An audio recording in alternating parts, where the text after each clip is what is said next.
Baik. Sekarang kita lanjutkan pada hadis yang berikutnya. Bismillahirrahmanirrahim.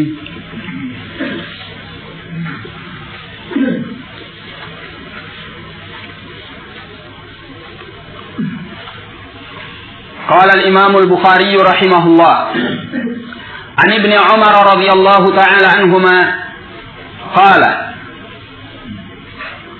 ra'a Umar radhiyallahu anhu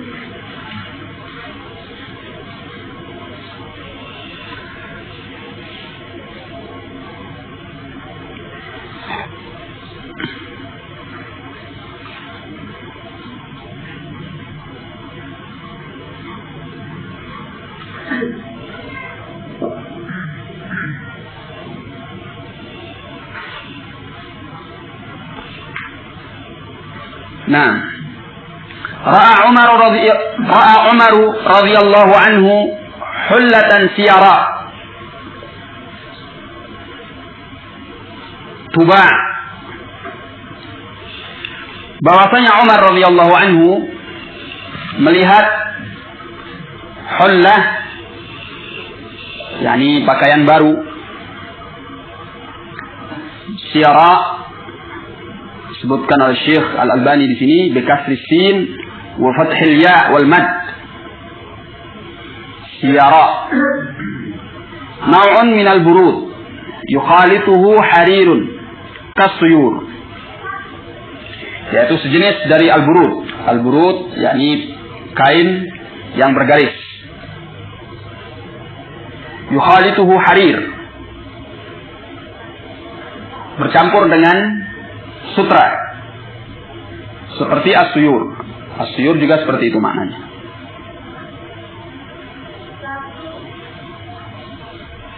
Waqad taqarrara al-hadits bima ya'ti.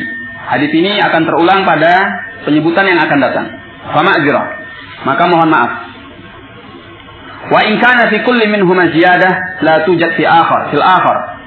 Walaupun pada masing-masingnya didapatkan tambahan yang tidak ada pada yang lain. Fakana yang bagil jam'u bainaha kama jaraitu alaihi walakin hakadha quddir. Selayaknya kata beliau dikumpulkan antara hadis-hadis ini sebagaimana yang biasa aku lakukan.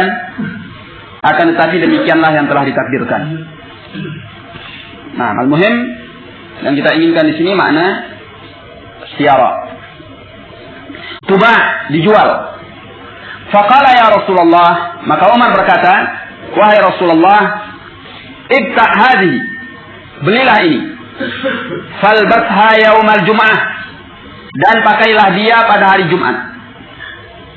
Wa idza ja'akal wufud, dan apabila datang kepadamu utusan-utusan. Hal beliau menjawab alaihi salatu wassalam, innama yalbasu hadhihi man la khalaqa lah.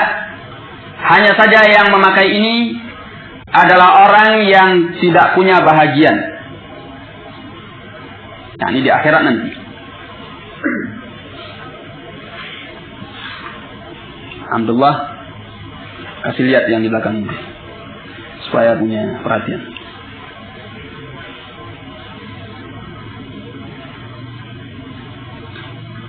Baik.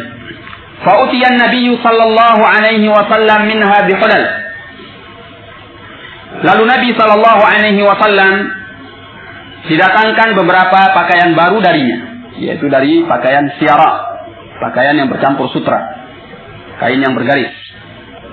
Fa'arsala ila Umar bihullah. Lalu Rasulullah sallallahu alaihi wasallam mengirimkan kepada Umar satu pakaian. Faqala, maka kata Umar, kaifa albasuha? Bagaimana mungkin aku bisa memakainya? Waqad qulta fiha ma qult. Sementara engkau telah mengucapkan padanya apa yang engkau sebutkan. Jadi sebelumnya Rasulullah sallallahu alaihi wasallam telah menyebutkan bahwa ini pakaian orang yang tidak punya bahagian di akhirat nanti. Sekarang kenapa kok dikirimkan kepadaku? Nah, aku tidak bisa memakainya. Kata Rasulullah sallallahu alaihi wasallam, inni lam u'tikaha litalbisaha. Inni lam u'tikaha litalbisaha. Sungguhnya aku tidak memberimu pakaian ini untuk engkau memakainya. Walakin tabi'aha au taksuha. Akan tetapi boleh engkau menjualnya atau engkau memakaikannya kepada orang lain. Fa'arsala biha Umar ila akhin lahu min ahli Makkah. Maka Umar radhiyallahu anhu mengirimkan pakaian itu kepada salah seorang saudaranya dari penduduk Makkah qabla ayyuslim, sebelum saudaranya itu masuk ke dalam Islam. Hadis ini banyak fawaid yang bisa kita ambil dan kita pelajari darinya. Ini adalah hadis yang sahih. Nah, bisa dilihat dalam Sahih Abi Dawud nomor hadis 987. Juga dikeluarkan oleh Imam Al-Bukhari dalam sahihnya pada Kitabul Jum'ah bab yalbas ahsana ma yajid. Dia memakai pakaian paling baik yang dia dapatkan. Juga dikeluarkan oleh Imam Muslim dalam sahihnya pada kitab Al-Libas wa Zina. Nomor hadis 6, 7, 8 dan 9. Baik. Masya Allah.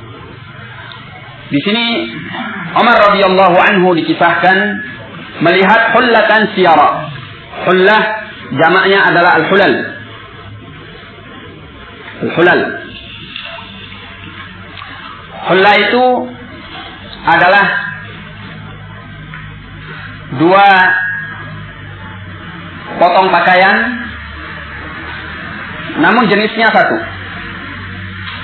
Nah, disebutkan dari An-Nihayah Ibn al-Athir bahwa hulla ini adalah burud minal Yaman, pakaian bergaris berasal dari negeri Yaman. Nah, dan disebutkan oleh Imam Al-Khattabi rahimahullah bahwa al-hullah ini adalah dua potong pakaian, yang satunya sarung, yang satunya pakaian yang diselempangkan, rida. Nah, yang diselempangkan di badan. Baik. Dan tidaklah sebuah pakaian disebut dengan hullah kecuali karena pakaian itu baru. Jadi pakaian itu baru. Disebut dengan hullah karena pakaian baru itu dilepas dari lipatannya, kemudian dipakai. Nah, hulla yuhallu itu artinya dilepas. Hulla yuhallu dilepas artinya. Nah, hullah yakni sesuatu yang dilepas, artinya dilepas dari lipatannya kemudian dipakai. Nah, yang dilepas baru dari lipatannya itu pakaian baru. Iya, bukan pakaian yang usang. Makanya disebut pakaian yang baru dengan hullah. Nah, dan hullah itu adalah dua potong pakaian. Satunya sarung, satunya pakaian yang diselempangkan di badan. Baik. Kemudian disebutkan pula bahwa asalnya hullah ini adalah pakaian yang dipotong dari kulit, terbuat dari kulit secara memanjang. Ini menurut sebagian penafsiran.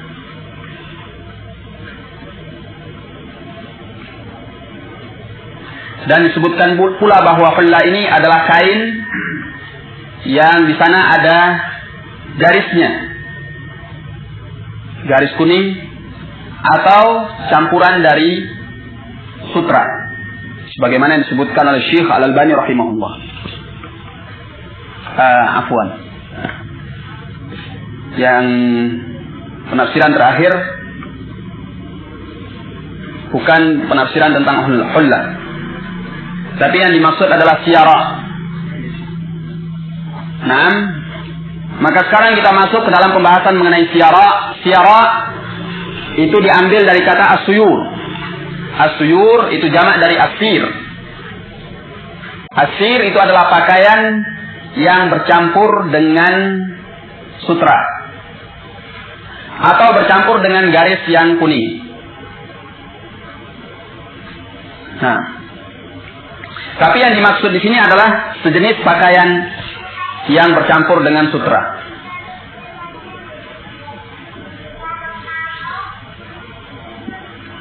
Jadi kainnya itu terbuat dari sutra.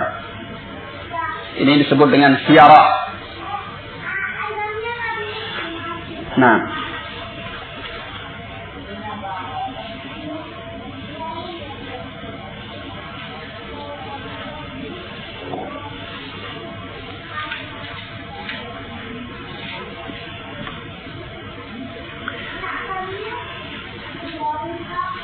kemudian disebutkan tubah. Umar melihatnya dijual. Dalam riwayat,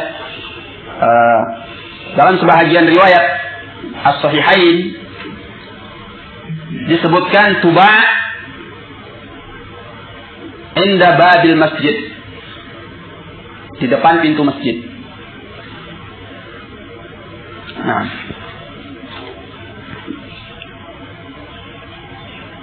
sedangkan pernyataan al-wufud mufradnya adalah al-wafd. Wafdun jamaknya wufudun. Artinya yaitu na'am an-nas yajtami'un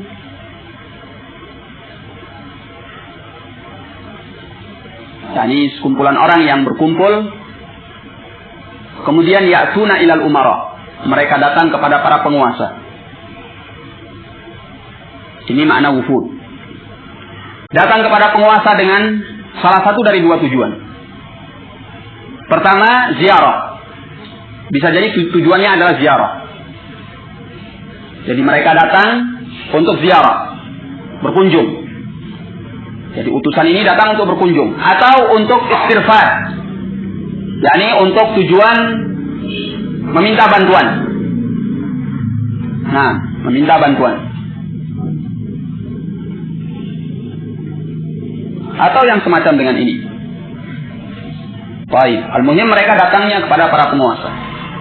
Utusan-utusan yang datang kepada para penguasa. Dan Rasulullah Shallallahu Alaihi Wasallam pada waktu itu adalah penguasa dari kaum muslimin yang berada di kota Al-Madinah. Datang kepada beliau utusan-utusan dari Najran, utusan-utusan dari tempat yang lain. Naam, ada yang ingin melihat Islam, ada yang ingin mencari tahu tentang Rasulullah Sallallahu Alaihi Wasallam dan berbagai macam tujuan. Baik.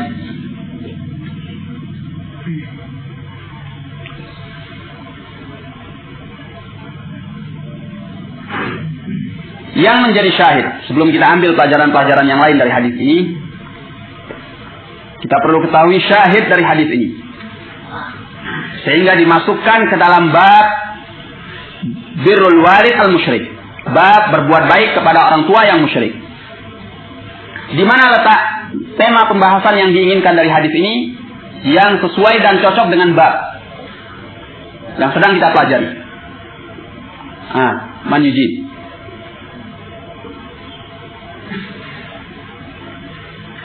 Pertanyaan-pertanyaan demikian kita lontarkan untuk yufattih al-afham, untuk membuka jalan bagi pemahaman kita dalam memahami nas-nas na'am yang datang dari Rasulullah Sallallahu Alaihi Wasallam,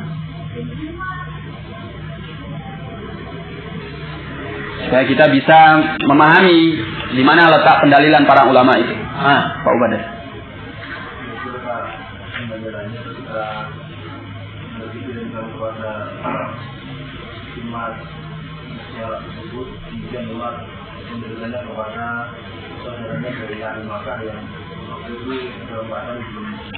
Nah, syahid yaitu Umar menghadiahkannya atau memberikannya kepada saudaranya yang kafir, menunjukkan boleh kita berbuat baik, menyambungkan tali silaturahim dengan saudara yang kafir, seperti yang dilakukan oleh Umar bin Khattab dan diakui oleh Rasulullah Sallallahu Alaihi Wasallam. Ya, maka termasuk dari saudara yang lebih berhak atau kerabat yang lebih berhak untuk kita berbuat baik kepadanya walaupun dia kafir adalah orang tua. Kalau di sini Umar bin Khattab Nah, berbuat baik kepada saudaranya yang kafir sebelum dia masuk Islam dan diperbolehkan oleh Rasulullah Sallallahu Alaihi Wasallam, maka tentu jauh lebih berhak orang tua yang kafir, karena dia orang tua. Mafhum ya kawan? Tentu orang tua lebih berhak daripada hanya sekedar saudara, karena orang tua punya kebaikan yang lebih terhadap seorang anak dibanding hanya sekedar saudara. Maka, naam berbuat baik kepadanya justru lebih dianjurkan dan lebih diutamakan dibanding berbuat baik kepada hanya sekedar saudara. Maka itulah di sini Imam Al-Bukhari rahimahullah memasukkannya ke dalam bab birri al-walid al-musyrik, berbuat baik kepada orang tua yang musyrik. Coba lihat dikkah fahmi Al-Imam Al-Bukhari rahimahullah. Jelinya pemahaman Al-Imam Al-Bukhari rahimahullah. Subhanallah. Nah, beliau ini bukan hanya sekedar muhaddits, tapi faqih. Bab-bab dalam kitab beliau ini menunjukkan fikih beliau. Sebagaimana juga dalam sahih beliau, bab yang beliau buat adalah menunjukkan fikih daripada hadis itu. Ya. Dan terkadang seorang tidak bisa memahami letak pendalilan beliau kalau dia tidak mengamati dengan cermat di mana beliau mengambil pendalilan dari hadis yang dibawakan terhadap bab yang sedang beliau bicarakan. Nah, seperti di sini. Kalau kita tidak cermat, di mana letaknya? Bahasannya. Apa kaitannya dengan orang tua? Mafhum ya kawan? Nah, sekarang siapa yang ngulangi? Ngulangi saja. Abdul Ghaffar. Rasulullah memberikan pakaian kepada Umar untuk bukan dia yang memakai, tapi dia berikan kepada orang lain. Umar berikan kepada saudaranya yang masih musyrik. Nah, yang mana yang tadi kan panjang terang itu? Yang mana yang menjadi syahid? Yang yakni Umar mengirimkannya kepada saudaranya yang kafir yang masih di Mekah sebelum masuk Islam. Diperbolehkan oleh Rasulullah Sallallahu Alaihi Wasallam, tidak beliau tegur.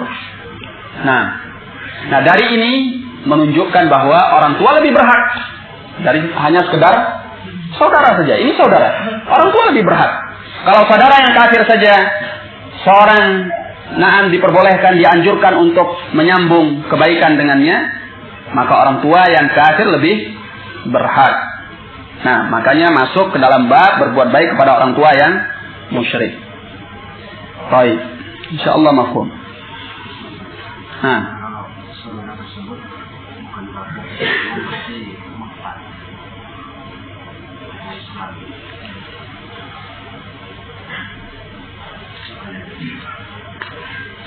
ya kalau dia murtad sebetulnya kalau ada hukumah, kata Rasulullah sallallahu alaihi wasallam, man baddala dinahu faqtuluh, barang siapa yang mengganti agamanya bunuh dia.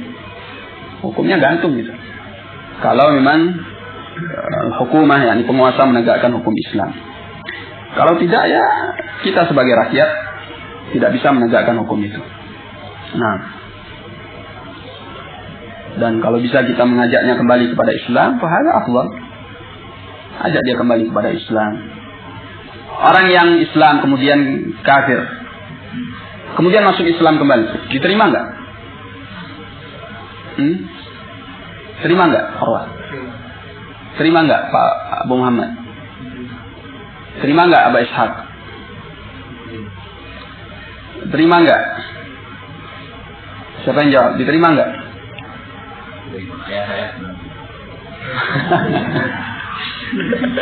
Pantas sudah ketawa duluan ya. Terima enggak, Abdul Aziz?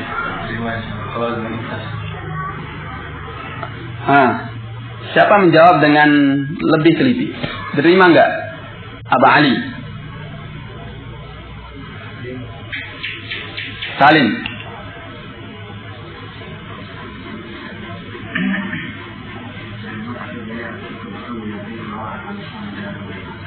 Diterima taubatnya selama taubatnya nasuha.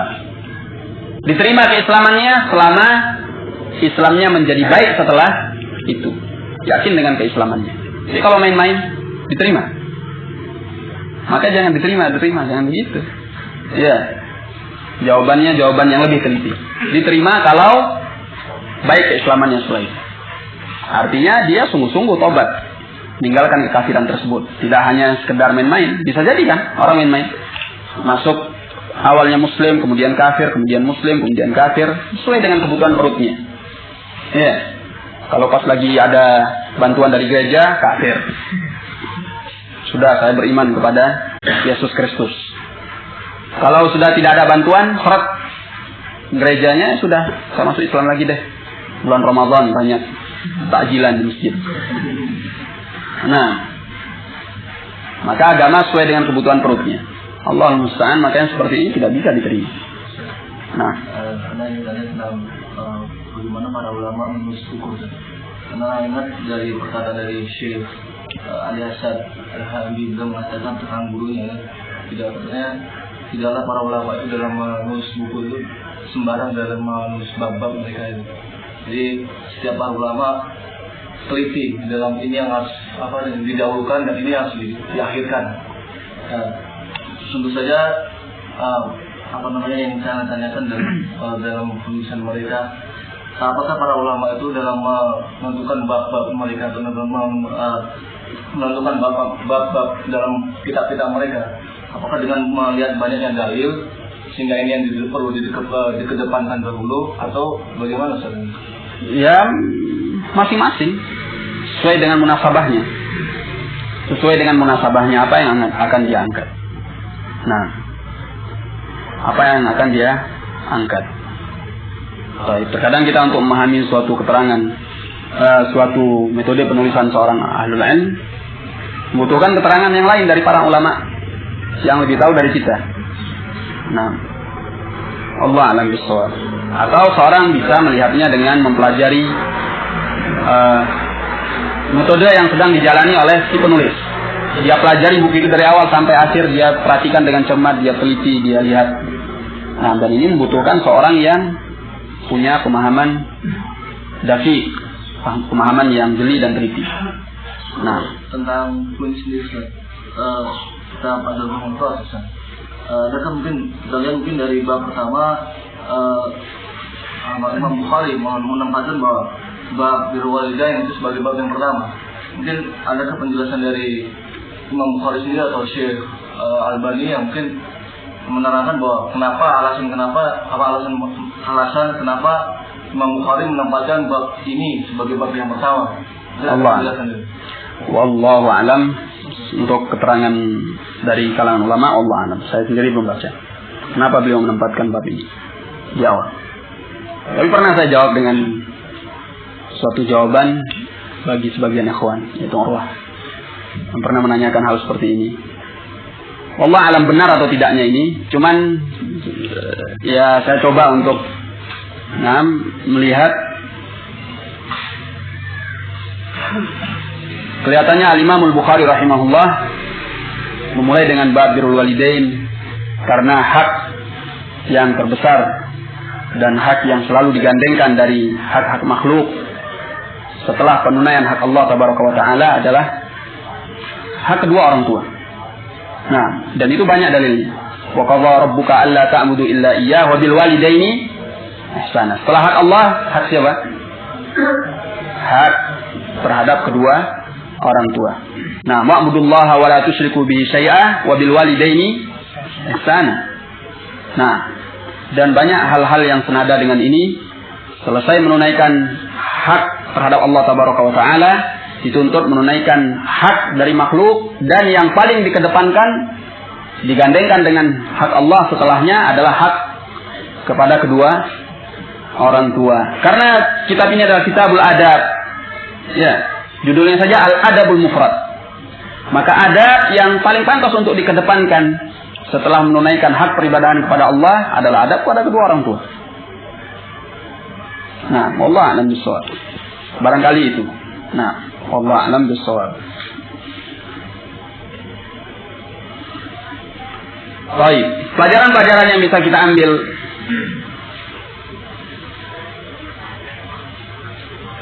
dari hadis Ibnu Umar ini,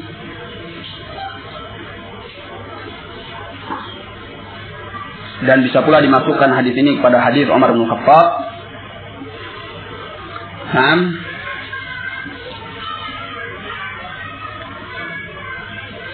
Ini menunjukkan pengakuan Rasulullah sallallahu alaihi wasallam terhadap pernyataan Umar bin Khattab untuk memakai pakaian yang bagus di hari Jumat. Pengakuan Rasulullah sallallahu alaihi wasallam termasuk dari sunnah atau tidak? Al-jawab, na'am. Pengakuan Rasulullah sallallahu alaihi wasallam minas sunnah. Karena sunnah itu imma qauliyah wa imma fi'liyah wa imma taqririyah. Sunnah itu bisa bentuknya ucapan, bisa bentuknya perbuatan, dan bisa pula bentuknya pengakuan. Maka di sini adalah pengakuan Rasulullah sallallahu alaihi wasallam terhadap pernyataan Umar bin Khattab, untuk memakai pakaian yang bagus bagi hari Jumat. Makanya disebutkan oleh Ibnu Rajab dalam Fathul Bari,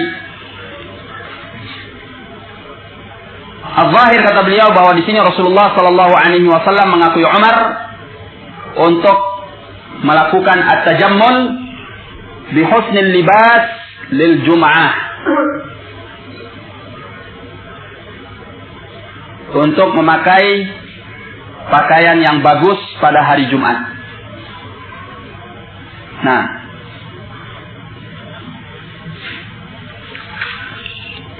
Juga kita lihat bagaimana Al-Imam Al-Bukhari rahimahullah di dalam sahihnya beliau membawakan hadis ini pada bab yalbas ahsana ma yajid, bab memakai pakaian yang paling baik dari apa yang dia dapatkan, khususnya hal itu di hari Jumat. Jadi pada hari Jumat itu hendaknya seorang mengeluarkan penampilan yang terbaik untuk sholat Jumat. Pakaian yang baik, pakai minyak wangi, kalau bisa minyak wangi yang bagus, misk atau yang sejenisnya, sultan atau apa. Baik. Kemudian berpagi-pagi datang ke masjid, dan yang lebih penting daripada itu memperhatikan khatib.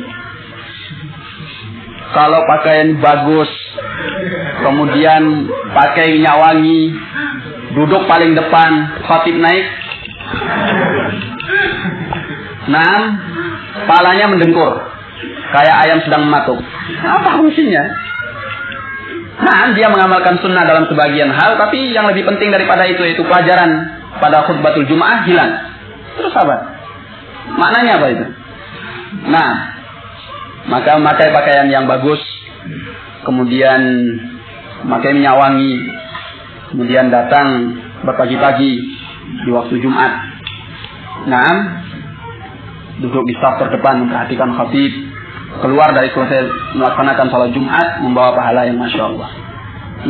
Hari Jumat yang bahagia itu namanya. Hari Jumat yang bahagia.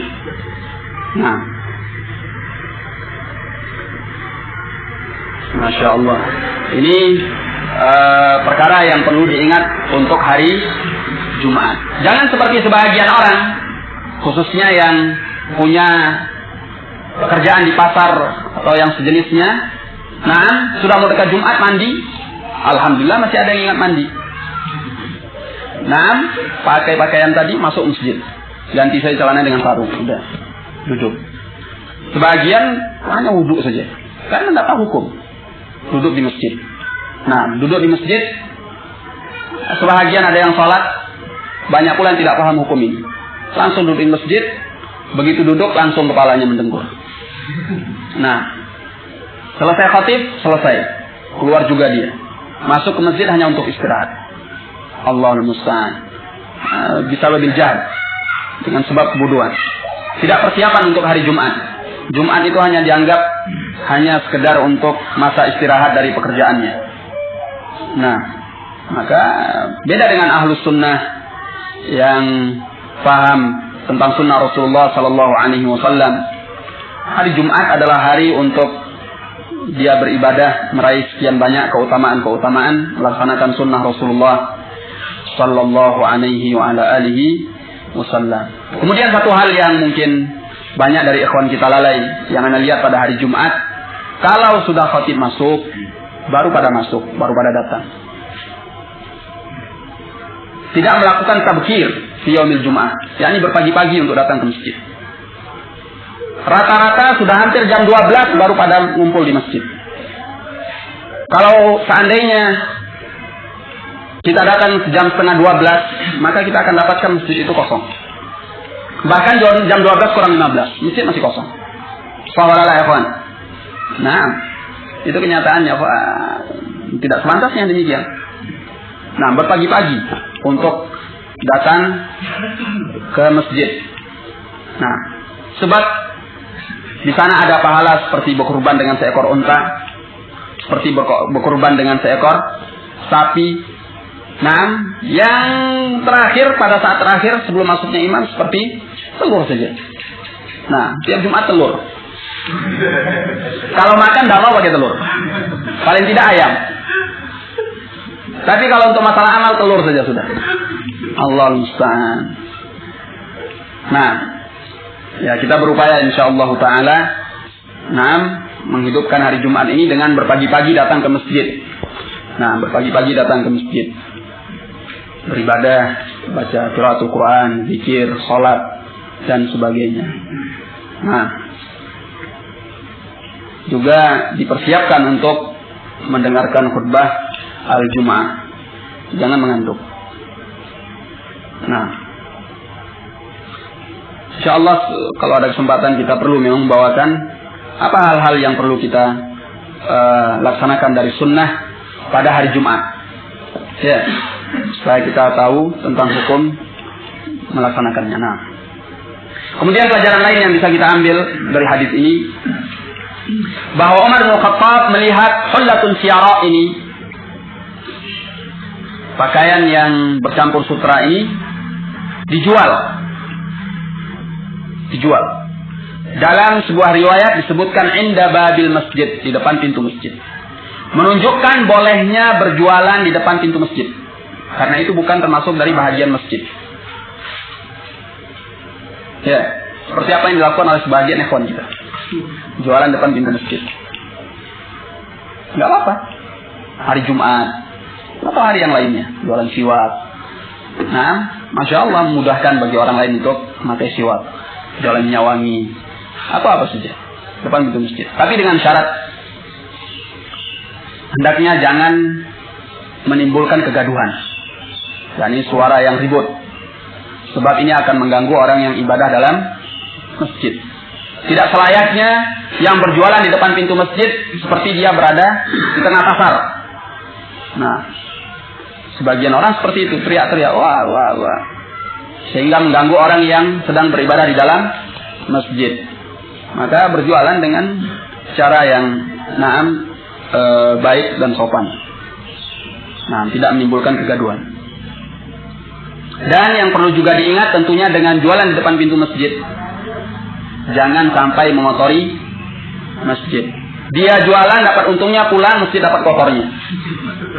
Nah, orang terpaksa takmir atau yang semacam mereka membersihkan sampah dari jualannya. Fahadza ma yanbaghi. Nah, ini termasuk hal yang perlu diingatkan. Yang ruas. Kalau kajian di Al-Hasanah, ya, barangkali sebagian ikhwan kita lalai untuk membersihkan sampahnya ketika dia selesai dari berjualan pada setiap kajian. Karena yang demikian ini tidak pantas. Nah, tidak selayaknya. Ya, apakah pas daurah atau yang selainnya, al-muhim diingatkan kepada yang jualan di depan pintu masjid untuk pertama tidak membuat kegaduhan. Alhamdulillah kalau pas lagi kajian mereka ikut ngaji, tidak berjualan di luar. Ya. Tapi di sebagian tempat kita lihat kenyataan ustadznya sedang ngisi, sebagian jualan di luar. Nah, asik dia dengan transaksinya di luar. Nah, Barangkali juga sebagian memang datangnya ingin untuk jualan kesempatan. Ikhwan pada ngumpul. Ala kulli hal, selayaknya tidak membuat kegaduhan yang mengganggu konsentrasi ibadah dalam masjid atau pelajaran dalam masjid. Itu satu. Yang kedua, tidak meninggalkan sampah dan kotorannya. Apalagi sampai berpengaruh terhadap kebersihan masjid. Maka ini perkara yang tidak sepantasnya. Karena masih dalam satu munasabah dengan pembahasan ini, maka kita perlu mengingatkan tentang